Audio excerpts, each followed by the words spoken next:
Quero trazer uma palavra hoje sobre os negacionistas e aos negacionistas.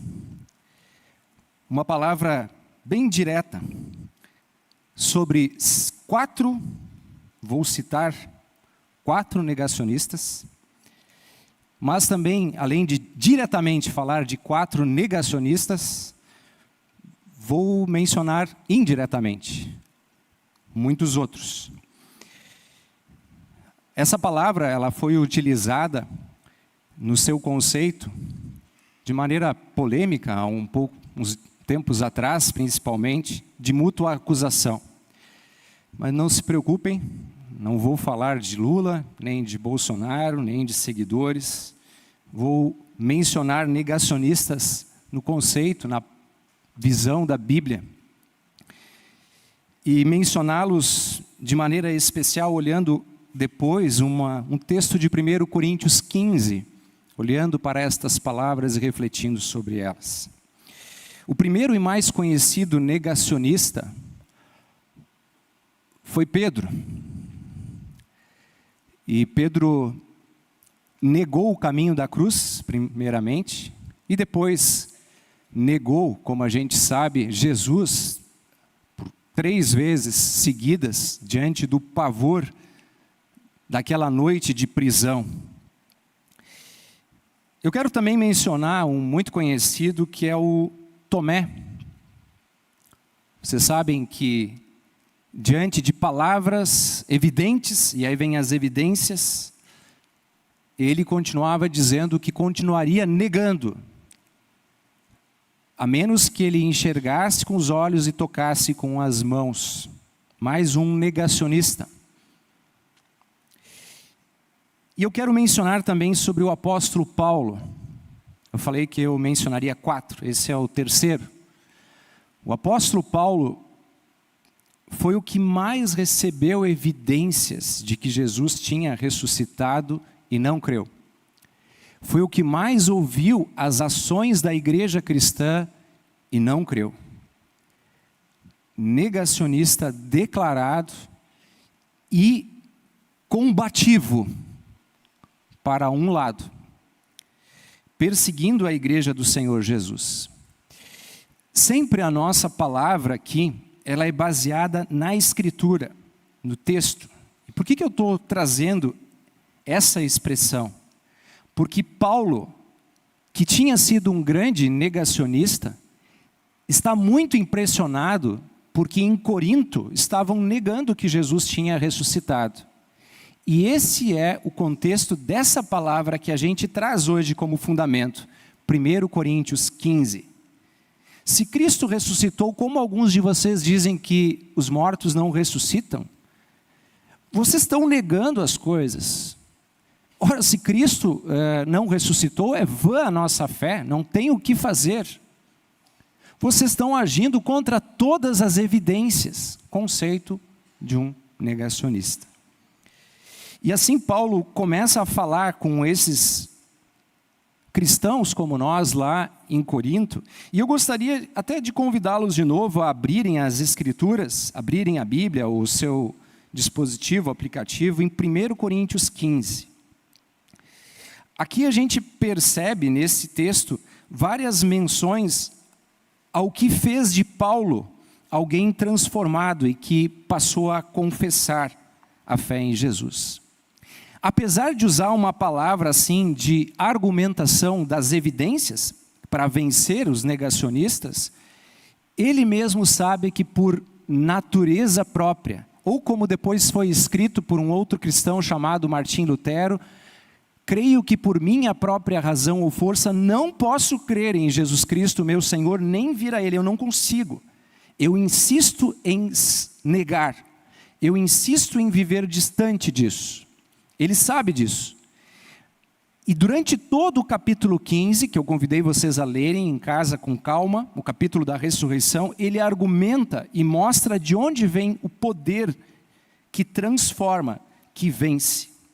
E ele fala de si mesmo como alguém que era chamado de apóstolo, mas que não merecia nem mesmo ser assim chamado, porque foi um negacionista pleno e perseguiu a igreja do Senhor Jesus. E eu quero então me referir, se vocês colocarem os olhos nas Escrituras, ao versículo de número 9. Versículo 9. Quem por acaso quer também visualizar ali está. Porque eu sou o menor dos apóstolos, e nem mesmo sou digno de ser chamado apóstolo, pois persegui a igreja de Deus. Agora, atentem, a gente sempre tem que olhar vírgulas, palavras das Escrituras. Mas pela graça de Deus sou o que sou. E agora olha como fala da graça como se fosse uma personalidade. Ele diz, e a sua graça que me foi concedida não se tornou vã. Pelo contrário, trabalhei muito mais do que todos eles. Ele se refere aos outros apóstolos. E aí ele diz, vírgula, todavia não eu. Mas, olha como está escrito, percebam, olhem. A graça de Deus comigo.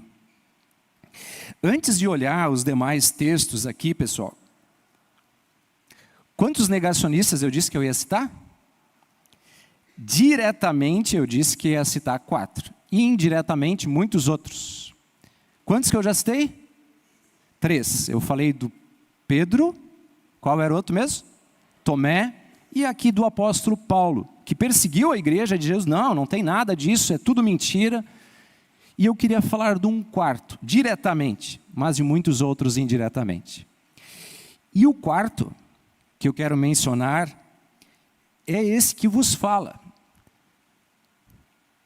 Diretamente eu falo de mim, mas eu acredito que muitos de vocês talvez possam ou não se enquadrar.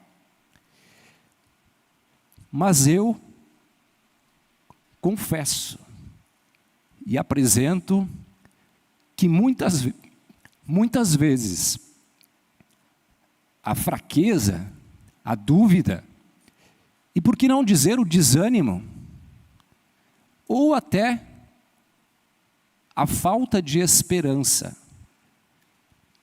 mostram absolutamente que sou um negacionista. Pois se Cristo vive, Ele também reina. E se Ele reina, onde há o temor? E por que razões há de duvidarmos ou de nos entristecermos?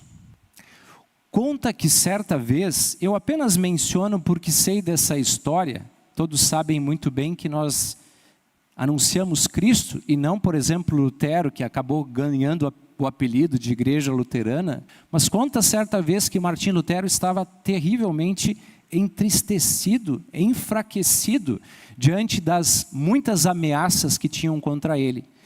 E diz então que sua esposa, muito esperta, certa vez, ela se chamava Catarina, ela se vestiu, como era no costume, totalmente de preto, colocando até utensílios assim que mostravam que ela estava de luto. E ela assim andou pela casa. E diz que Lutero meio, mas o quê? Quem morreu? Ele normalmente recebia a primeira notícia de um falecimento, de uma morte de alguém da comunidade ou da família. Quem morreu? E diz que ela foi retórica e começou a dizer, tu não sabe? Ah, tu não está sabendo? Eu pensei que tu estava sabendo. Tu não sabe quem morreu? Jesus, Deus morreu. Deus não vive mais. Ora, mulher, o que é isso? Então, ela teria dito, pelo menos é o que parece, pelo jeito que tu age e reage, estás tão enfraquecido, tão entristecido, é certo que Deus morreu. Ou tu estás, agora eu uso uma palavra minha aqui, sendo um negacionista também. Se eu citei 4 negacionistas, eu já citei um 5º aqui e poderíamos citar muitos outros. 1 Coríntios 15, se vocês olharem o final dele, ele convida e diz assim, olha, se vocês olharem a Bíblia, eu não coloco isso projetado, é o versículo final lá.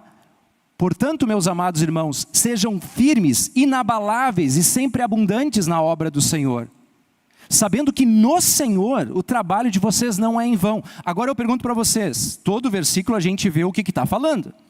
O que esse capítulo está falando mesmo? 1 Coríntios 15 fala sobre a Ele diz: se Jesus ressuscitou, nós ressuscitaremos, então não há o que temer, continuem firmes. Agora, Paulo sabia, porque quando ele escreveu, por exemplo, Filipos, ele estava preso, ele estava enfrentando feras e dificuldades, mas ele não temia, ele continuava anunciando, correndo risco de morte muitas vezes. Mas ele dizia: nada temo, porque Cristo vive e vive em mim. Absolutamente impressionante. Assim, vocês podem ver como ele começa esse texto de hoje. 1 Coríntios 15, eu falei do último versículo, o primeiro versículo diz assim: irmãos, está também na projeção, irmãos, venho lembrar-lhes o evangelho que anunciei a vocês, o qual vocês receberam e no qual continuam firmes. Por meio dele, do evangelho, vocês também são salvos, se retiverem a palavra, assim tal como a preguei a vocês. Olha como diz, que perigo esse último trecho. A menos que tenham crido em vão. Como assim? É aquele que crê, mas deixa escapar. Vai adormecendo e como deixa o presente cair, porque não retém, não confirma, não renova. Como a misericórdia de Deus se renova a cada manhã, a gente tem que se renovar.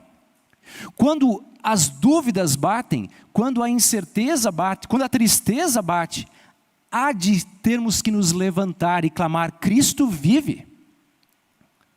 Certa vez, quando um cristão mártir que enfrentou a morte, teve que passar por momentos difíceis, ele disse: ainda vive aquele que livrou Daniel da cova dos leões, por isso não temerei mal algum. E sempre de novo precisamos lembrar que nós conseguimos nos erguer nas Escrituras. É por isso que 1 Coríntios 15, se vocês olharem, ele diz assim: Cristo morreu e foi sepultado. E aí o apóstolo diz: segundo as Escrituras, porque estava prometido em Isaías 53. E ele foi sepultado e ressuscitou. E aí ele também diz: segundo as Escrituras, porque estava assim prometido. Eu é que não enxergava. Paulo conhecia as Escrituras como fariseu que cresceu aos pés de Gamaliel por inteiro, mas ele negava, era um negacionista porque precisava ser renovado na força que vem de Deus. Talvez lá no início, quando eu mencionei essa questão negacionista, muitos de vocês talvez até se inquietaram e pensaram: não acredito que o pastor vai trazer esse tipo de assunto. É claro que não, pois esse assunto poderia dividir. A graça nos une. E ela não diz que negacionistas são aqueles ou negacionistas são aqueles. Ela diz que somos todos nós.